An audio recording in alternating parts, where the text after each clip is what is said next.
back, everyone. Good afternoon, and thank you all for joining us today. We opened our Bretton Woods Committee International Council just an hour or so ago and had a wonderful conversation on the urgent debt crisis that we are facing. And we're very pleased today to continue our conversation on a couple of very important topics, namely multilateral reform and also climate finance.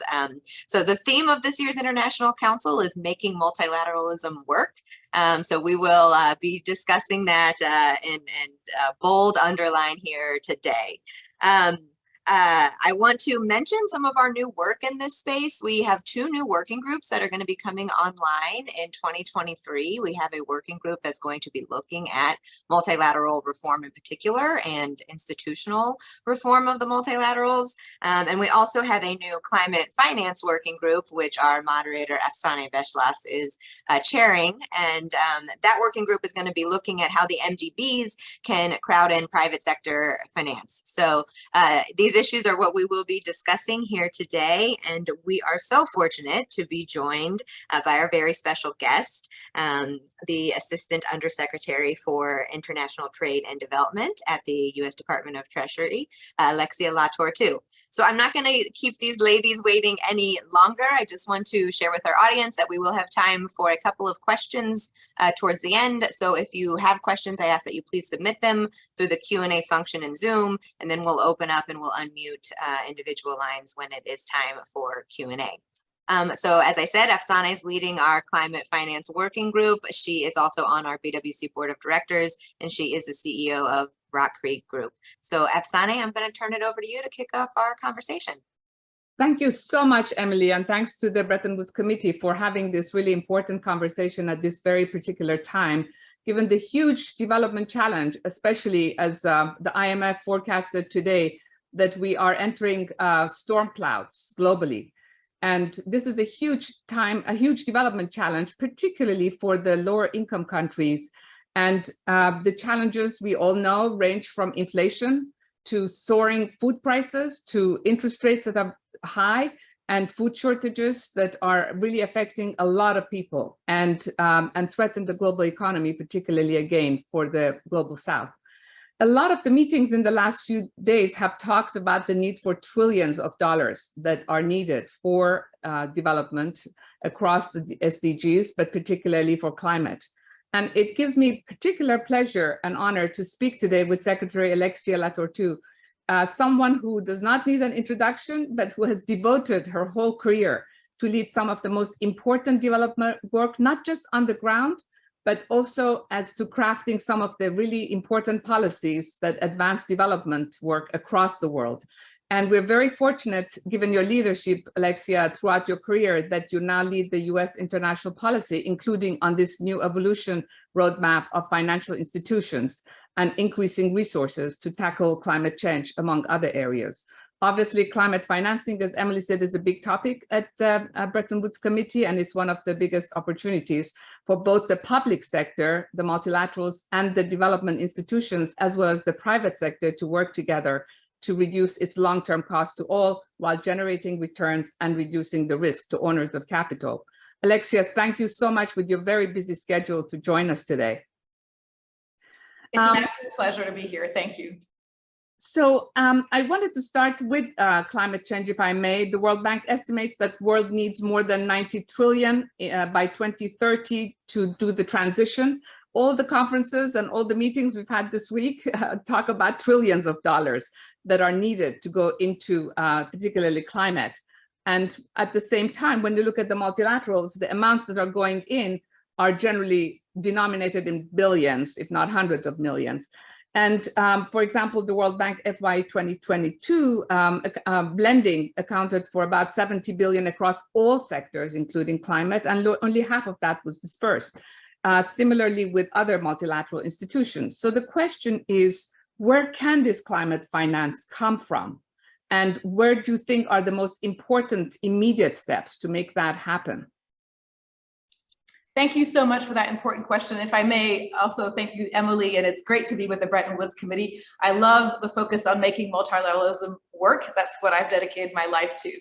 So trillions, it's hard to even wrap your head around these numbers sometimes, but I think it's useful to go back to 2015 and remember the lessons of financing for development, which is for anything that's meaningful in this world, we're going to need to leverage all sources of finance, domestic resources, of course, public financing, private sector financing, and we're going to need research and innovation, and we're going to need smart policy to truly unlock all the finance that we need to tackle the most stubborn of challenges. And I would argue that climate change is right up there, very, very high, if not the highest on the list. So that's the first point, is that we really need to be looking at all flows. And for example, the International Energy Association estimates that the total unabated fossil fuel investments total more than $700 billion in 2021. And on top of that, there was about $350 billion in additional investment in upstream oil and gas. So redirecting those flows to the kinds of climate smart investments that we need to see is one challenge. Another one is to also tackle, the huge subsidies that we see in the energy space. So these are areas that we need to work on. And then of course, the MDBs have a central role. They're a key piece of the puzzle, not the only piece of the puzzle, but a key piece of the puzzle. And here they need to do a couple of things. They need to leverage their balance sheets and use their balance sheets effectively towards climate finance. And that's why the US and many other shareholders have really pushed on the MDBs to increase their targets for climate finance, and we want to hold them to account to that. And I think it's important to say that today, the MDBs actually are the largest source of contributions towards the $100 billion, but there's still, of course, a big ways to go. Secondly, the MDBs need to not only focus on their own financing, but leverage their balance sheet to be able to mobilize in private sector. You alluded to this. And there, I think there's a lot more that we need to do. It's a challenging area. We're seeing capital leave emerging markets. So it's a challenging area. Maybe we can come back to some of the specifics of what the MDBs can do to help mobilize in private sector. And then I think there's also the mainstreaming of climate and how the banks work. So for example, we talk a lot about mitigation, but there's also the importance of adaptation, especially as we head into the COP in Sharm. And so we want to see all the MDBs screen every single investment project for adaptation and resilience. And that will also help mainstream climate, so that we're not only looking at the climate number and the other, but actually if we do our jobs well over time, those two things will become more and more aligned. I think that's really brilliant. To look at it in an integrated way is really important for developing countries as well as developed countries. Alexia, you also, I'm sure, were involved with the Inflation Reduction Act, which is the largest climate bill in US history, more than $370 billion. What message do you think that is sending to the rest of the world in terms of American leadership on climate, and how will it impact the emerging world? I really trust that it's a very hopeful message that it sends, and a message of really aligning our domestic aspirations with our international aspirations. And frankly, for those of us who work internationally, it's given us a bit of wind in our sails to say that we can really go out there and work with our partners around the world, knowing that we are now at home in a much better place. And thanks to the Inflation Reduction Act, the US is now on track to reduce emissions from 2005 levels by 40% by 2030. And this means that President Biden's goal for reductions of 50 to 52% of 2005 levels by 2030 is within reach, and that's our NDC commitment. So that's really significant news domestically, but again, I think gives impetus to our international work. And then also, I think it's really important to see that the mix of incentive and demand signals contained in the IRA are really powerful. Just to give one example, in terms of really helping to accelerate the scaling up of green technologies that are going to be so important for the transition. And so we have incentives built in the IRA that will help scale up private investments in emerging technologies, for example, in green hydrogen, but also in direct air capture. And the idea is that we'll be able to reduce the cost curves on these technologies, I think, much faster, which is good for the US, but also for the sort of global adoption of these technologies. I think we've seen a similar pattern with wind and solar that was able to go to market, internationally, including in emerging markets fast. And we're hoping to see this same trend with the new emerging technologies that are so critical. You're absolutely right. I think the two things that you said, one was the moving from the private sector assets to look at cleaner energy, but also leapfrogging for the emerging markets. These technologies is going to be really, really critical. But as this is very positive on another question I had, and I was just reading, even some of the Nordic countries are reducing their potential aid budget, which was not very positive. How do you view the prospects of international cooperation, which is something you have led for many, many years, to address the differences in climate policy approaches at a time when the G7 itself is going through a lot of transition and each country is sort of staring at its own set of problems? Yeah. No, I mean, I think, whenever there are crises, there can be some tendencies to look internally, but the reality is that climate change is intrinsically a collective action challenge. And so the response must be found also in collective action. And I think part of the work that we all have is to encourage each other and ourselves. And we see domestically that things go up and down. I just gave some good news from the US, but I think we all have to sort of keep pushing. And frankly, even if we hadn't had such good news domestically, the message from Secretary Yellen was, we still must keep our ambition high, even if though others will say, wait, you're not keeping up. So I think that spirit I try to cultivate with all my counterparts. And I should say it's really important to keep our North Star, which is the net zero transition in a just way, which is about making sure that adaptation and resilience is there. So the North Star, has to be the North Star for all of us. However, the path to the North Star can be different. And we have to understand that each jurisdiction has different emissions profiles. Frankly, they're operating in different political economies. There's all kinds of changes happening now. You alluded to some of the Nordics and some of the changes that we're seeing there. And so we need to be open to a mix of different policy levers that make sense for different countries. And there's regulation, there's taxes, there's subsidies, there's carbon prices, there's a range of policy levers. And I think as long as they're leaning us and pointing us to that North Star, we can be okay with these different approaches.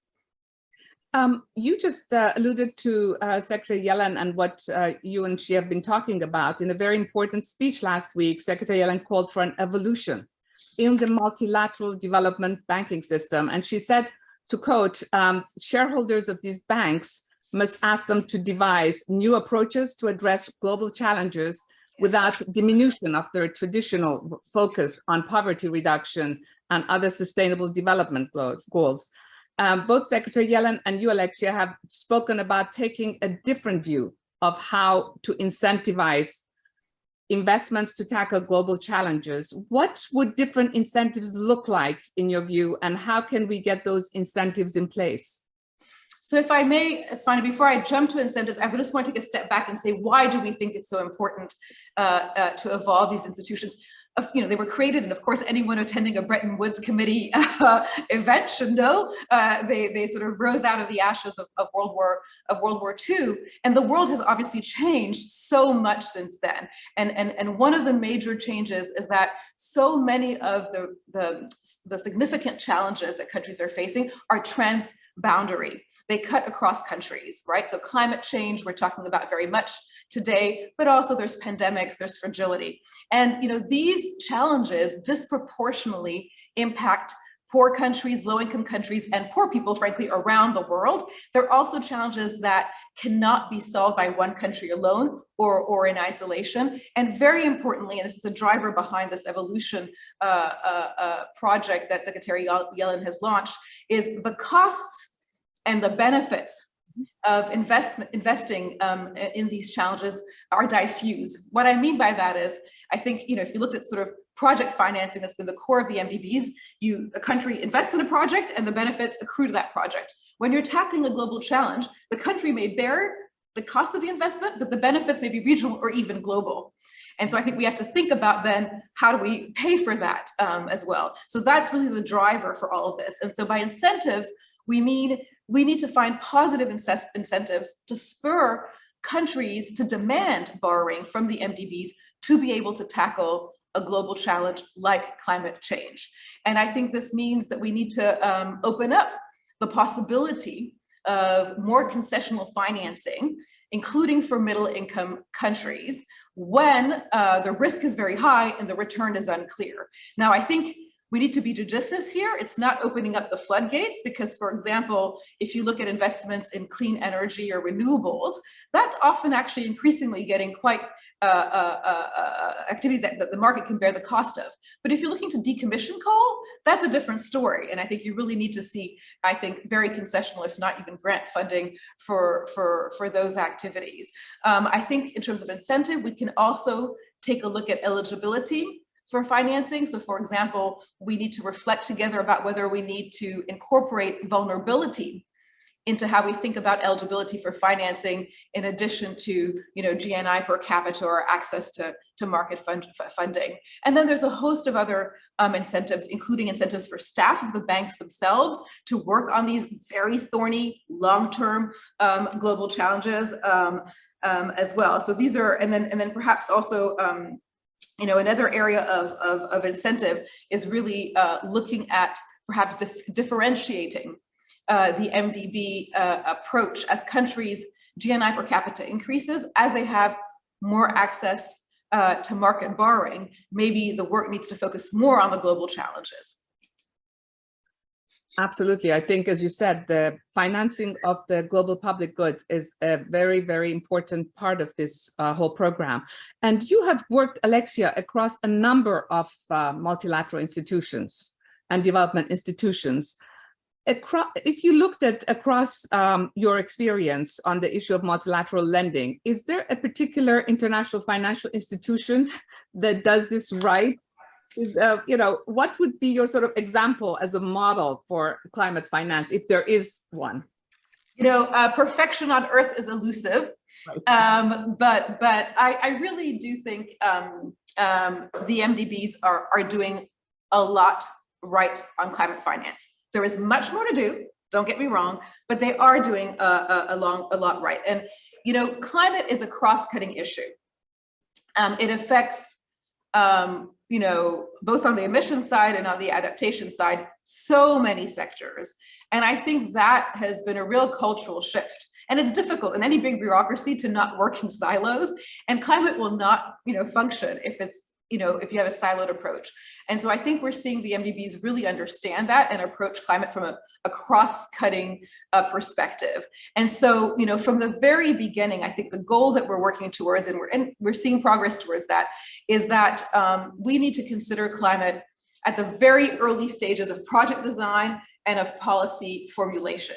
So for example, the World Bank's country climate diagnostic reports, I think, are really, really critical in terms of, at the diagnosis phase, understanding in that one particular market, where the challenges are, where the opportunities are. I think work that even at the project level, in terms of trying to calculate the positive and negative externalities and integrating that in the calculation of whether or not a project is viable. I think these are the kinds of things that MDBs are starting to do, and we need to push them as shareholders to do a lot more than that. So I'm not going to pick a favorite child, and there is there are changes as we've discussed on the incentive side, but also in terms of the operational models of the MDBs. I think there's some changes that could help them do better on climate as well. And frankly, also then in terms of the financing piece, I think you started out by saying how big the need is. And I think we need to see, MDBs leveraging their balance sheet more efficiently to be able to do their part of meeting the huge financing gap.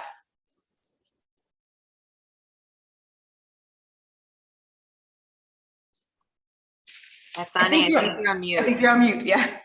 So sorry, you mentioned operational models, and you're targeting, as you just said, everything, including additional resources, all the way to stronger targets for, as you just said, mobilizing private finance.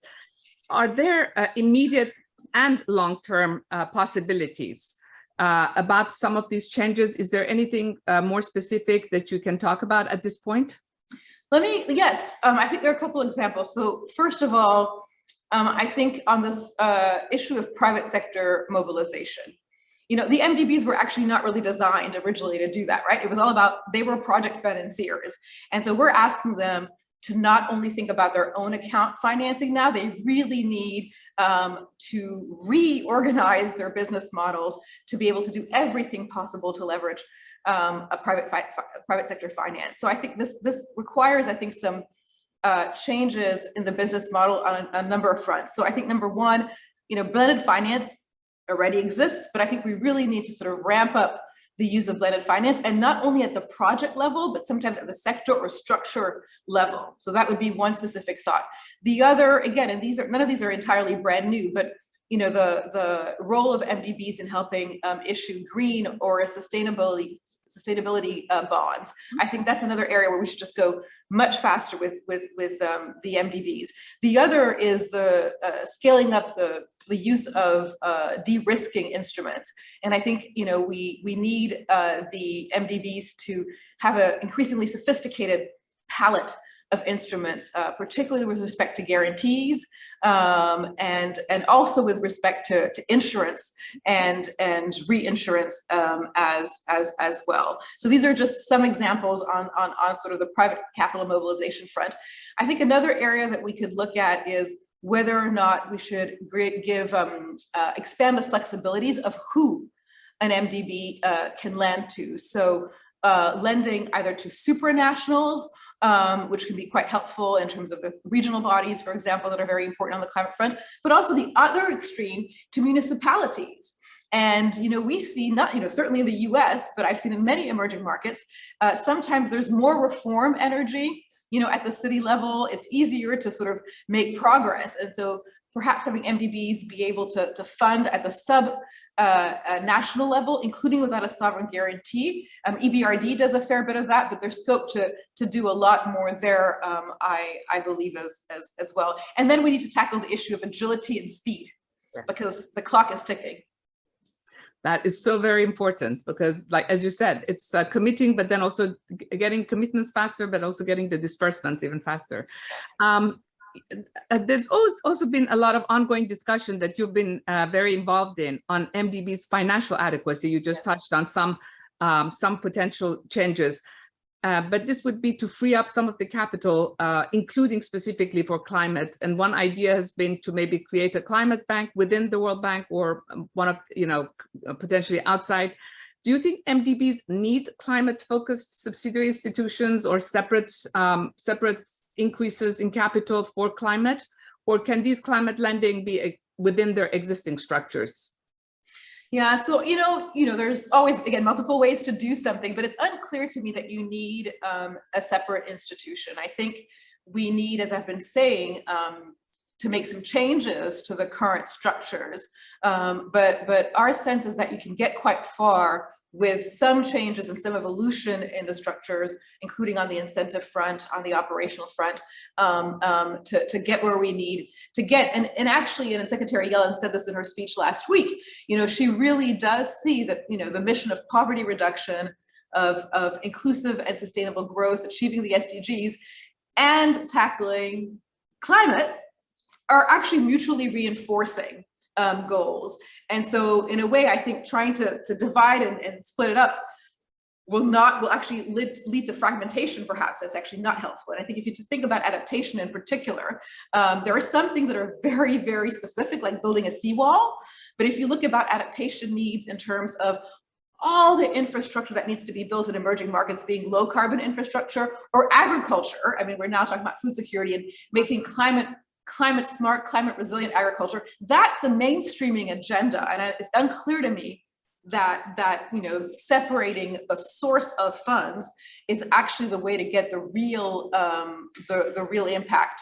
And of course we have in addition to the core balance sheets of the MDBs, we have a whole climate architecture that includes all these vertical funds. You know, we have the Green Climate Fund. So I think there's work to be done to actually ease access to some of these funds that exist, and actually make sure that the climate architecture is you know, sort of more than the sum of its parts. Is that the expression in English?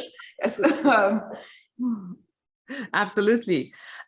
You, as you were talking, just occurred to me, you talked about blended finance, but specifically on private sector mobilization that you've touched on a number of times today. The multilaterals in general have a strong history. The World Bank had a long history of mobilizing a lot. I remember you and I have both worked there. I remember at one point when we would put $1, we would get $10, and that was just from what we used to call halo effect, not guarantees, not other financial innovations, frankly, and those could have added a lot more. Now it seems like the leverage effect based on some current estimates is closer to, in the cents, 30 cents, 26 cents, some say, you know, maybe another dollar. So what is your vision on how the MDBs can mobilize private sector capital? As we said, we needed the trillions, but how can we do it in really large size? Yeah, no, so I mean, I think I outlined, Assaneh, some of the, you know, areas, whether it's the bonds, and I think one thing we haven't spoken about, but I think is quite promising, is the idea of risk sharing, right? So recycling the assets of an MDB once the risk return of an investment is such that the private sector might be interested, having a responsible exit, we have to define that, but a responsible exit to the private sector, which we then free up the headroom for the MDB to again refocus on the more difficult investments. So there's a bit of experience in that, but I think a ton of interest in doing much more. IDB Invest, for example, is sort of designing its whole IDB Invest 2.0 around this model, and we, the US, are following that very closely and trying to see how far we can push that model. But if you look at, you know, the mobilization and how it's gone up and down, it also tracks what's going on in the macro on the macro side, right? So there was a time where we saw a lot more capital coming into emerging markets. We saw a lot more mobilization, and then obviously when the macro situation is more complicated, it also goes down. So we also have to understand those links. But my view is that having much more specific, perhaps even sector goals in certain markets where there is more private interest would allow us to push much faster in the short term where there's real potential, knowing that for some markets, I mean, if you talk to some of the private sector investors and you look at where they can work or where they're willing to sort of have credit exposure in Africa, for example, it often is, to be honest, 2-3 countries, right?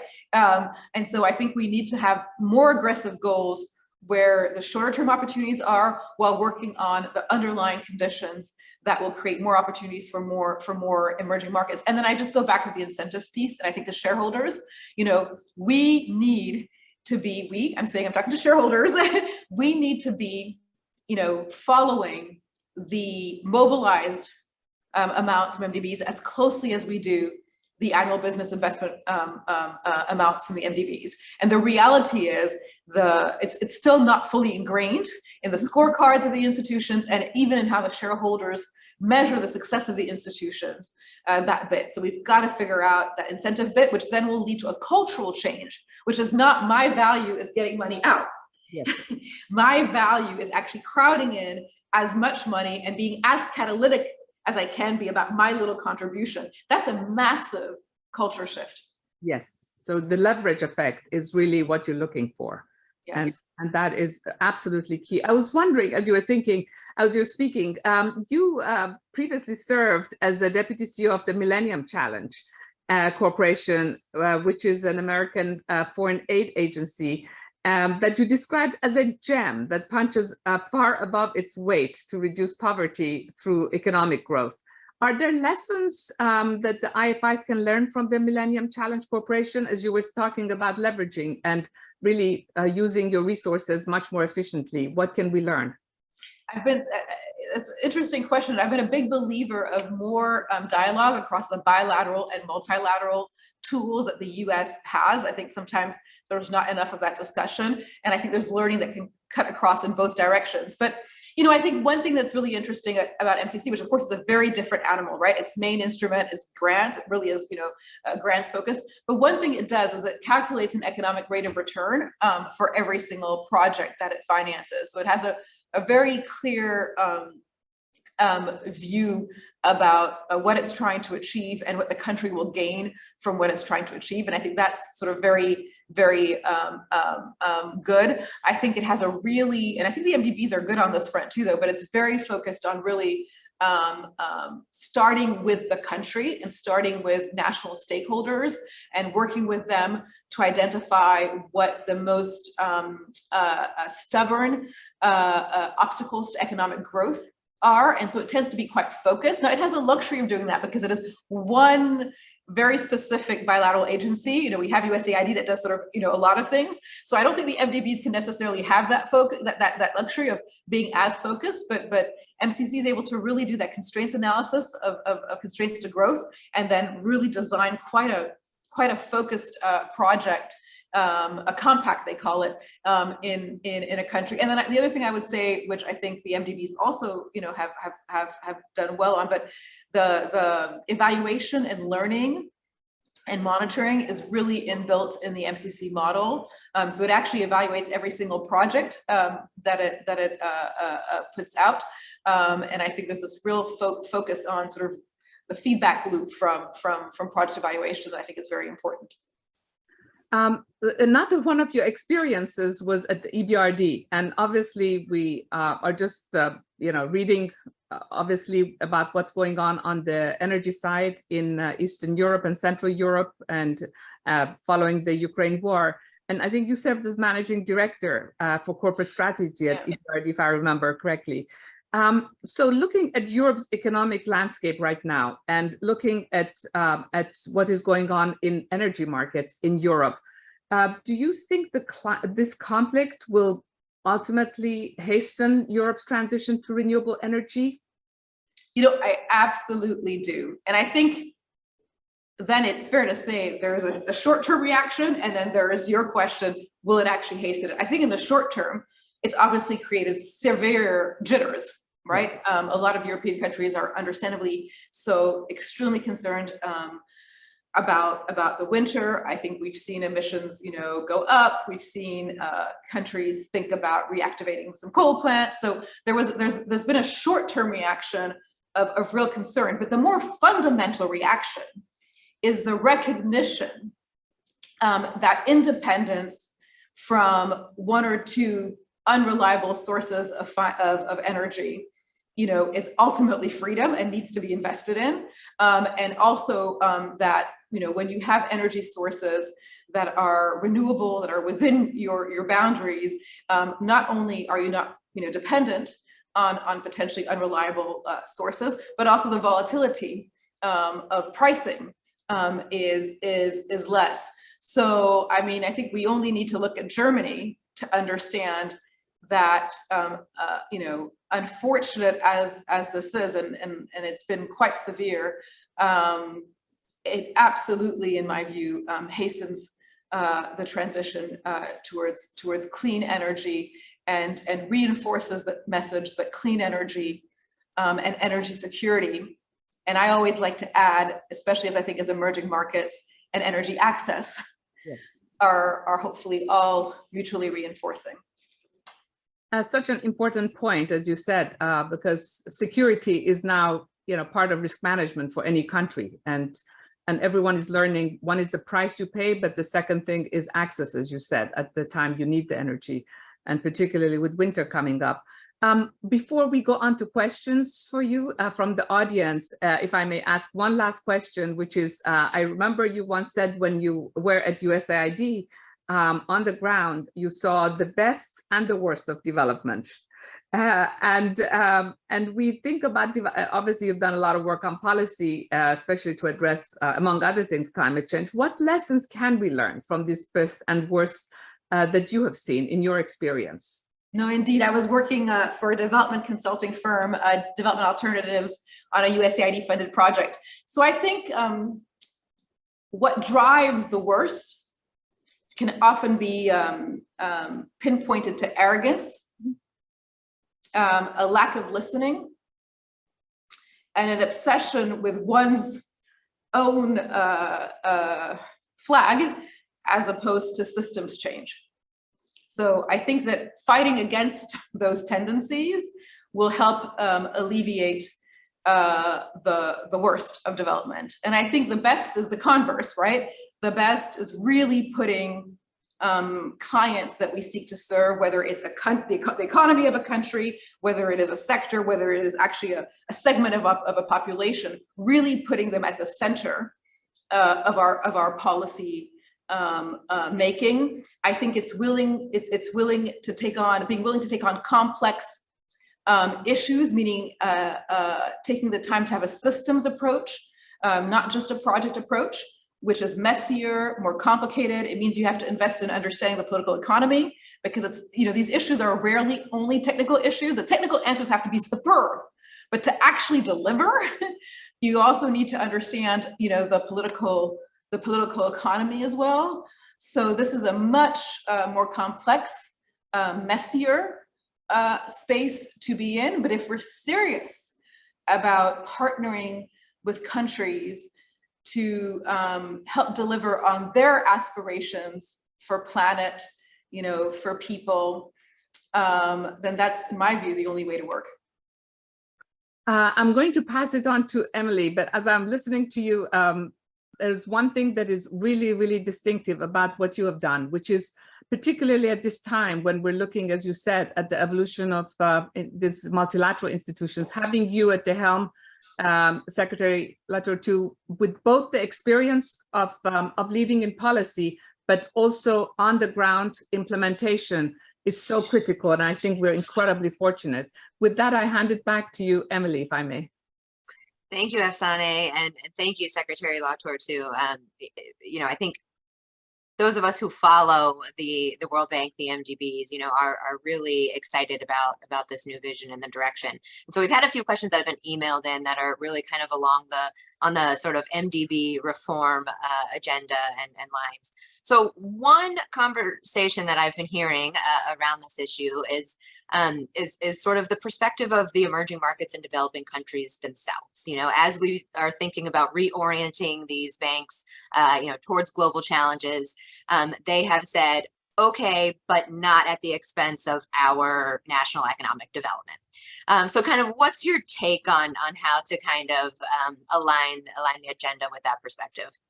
Thank you for that. And I have to correct that I love Secretary Yellen, and she's the only secretary at Treasury. I'm an assistant secretary, so I just want to be very clear. But no, actually, by the way, Emily, you just quoted from the secretary's speech, perhaps unknowingly, because she literally said the words, not at the expense of. So there are different viewpoints out there. Some are saying, development loves a pendulum swing. Ooh, let's swing and make it all about global public goods and all about climate. That is not Treasury's position. Treasury's position is we need a refreshed vision of how the MDBs deliver development that fully incorporates poverty reduction, achievement of the Sustainable Development Goals, and addressing public goods, climate change being a major example, but also pandemics, fragility. So it's about an integrated vision for development where those three things are absolutely integrated. And we need to make sure, even as I spoke about concessional financing for some types of activities where the risk return is not there for middle-income countries, that it does not come at the expense of concessional resources and grants for low-income countries, particularly countries in high debt distress. You were talking about debt earlier, you said. And that means we need more scale of finance in the system.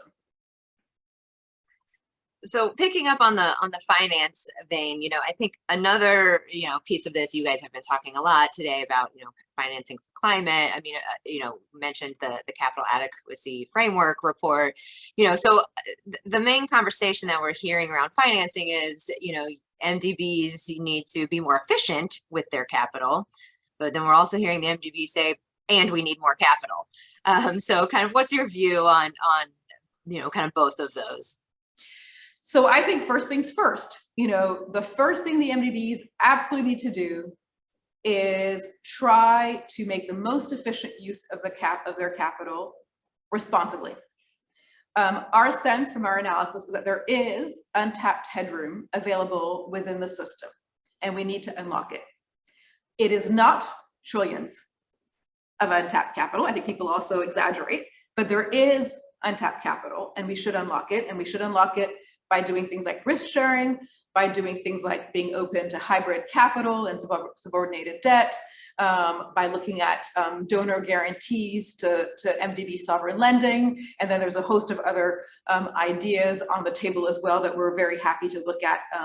The uplift of callable capital into capital adequacy. We're willing to look at it. We still have some questions, but there's a lot of ideas in the CAF report that we're very keen for the MDBs to look at seriously. That is the first step that the MDBs have to take.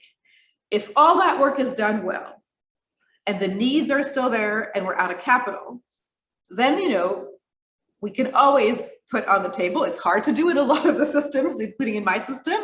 It's hard to talk about new capital, but I think, we don't have to say it's, never on the table. But first things first. First in today's world, with the fiscal constraints we all have, you've got to do the first bit of using your capital as efficiently as you can. And I have to say, I have to be very fair here, the MDBs and certainly the regional development banks in particular, because they also frankly have more pressure because of their capital, their concentration risks. They've innovated in a number of ways, right? So we've seen the exposure exchange, exposure exchanges that some of the regional development banks have done in the past with the World Bank. So Inter-American Development Bank and the African Development Bank. African Development Bank is looking at hybrid capital right now. We've certainly seen a willingness to innovate, and we as a shareholder will continue to push the MDBs to do that in a financially sustainable way, because we want them to finance today, and we want them to be around to finance, 5 years from now. I think that's a very pragmatic approach. Let's see what we can do with what we have, and then we can consider if there's more to do. Final question for you. As you know, there was a G20 Eminent Persons Group report a few years ago on reform of the international financial system. Ultimately, didn't get a lot of uptake. What do you think is different this time around about the reform agenda? No, it's interesting, and I really remember that report quite fondly, and actually went back to it when we were doing this work now, went back and read it to pull some ideas from it there. So the issue was not the ideas or the quality of the work. I think my hope, and I say this with a lot of humility, is that maybe one difference here is, and certainly that's what the US is trying to do, is to have the shareholders take political ownership and show political leadership of this.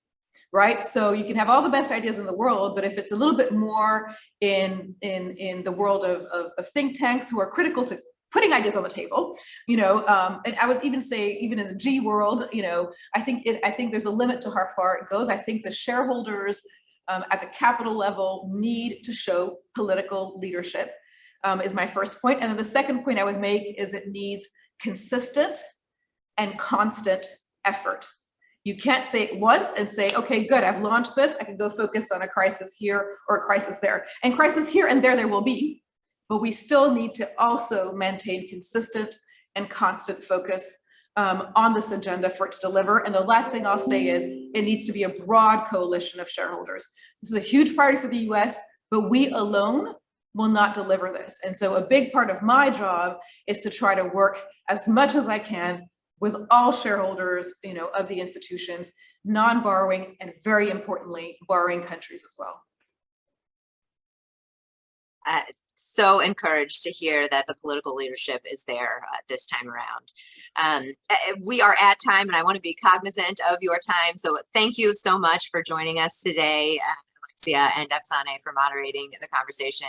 This was really great for our audience to hear some of your vision for the MDB agenda and the climate finance agenda. So I want to thank you very much for joining us. I want to thank our audience for joining us, and I hope to see everyone tomorrow in person. We are going to be on site at the IMF to continue the International Council. We will have Secretary Yellen speaking to us tomorrow, so we will hear more about these issues. We'll also have Managing Director Georgieva and World Bank President David Malpass. So join us tomorrow at the IMF. Thank you once again for joining us today. Very much appreciate it. Thank you so much. Bye-bye.